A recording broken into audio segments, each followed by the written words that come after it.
Halo guys, masih bersama Rian di sini. Kali ini kita bahas oknum kepolisian yang menyebak remaja di warnet, guys. Yuk kita lihat cuplikan berikut ini, guys.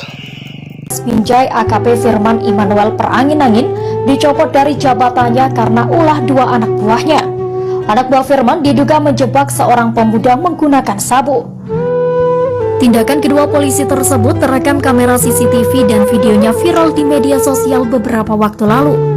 Pencopotan AKP Firman berdasarkan surat telegram rahasia Kapolda Sumatera Utara nomor ST319-V-KIP-2022 tanggal 16 April 2022. Sebelumnya diberitakan viral di media sosial sebuah video rekaman kamera CCTV yang memperlihatkan dua anggota polisi berpakaian preman menangkap seorang pemuda. Dari video yang beredar di media sosial itu, peristiwa dalam video tersebut terjadi di sebuah warung internet di Binjai, Sumatera Utara.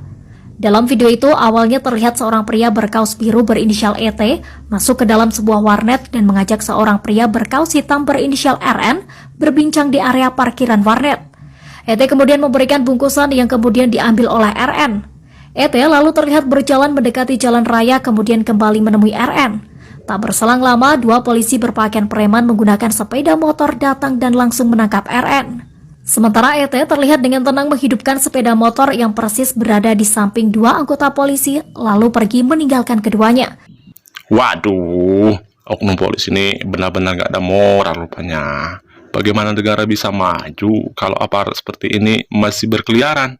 Jadi takut keluar rumah nih, melawan begal, ditangkap. Tempat ramai, takut dijebak.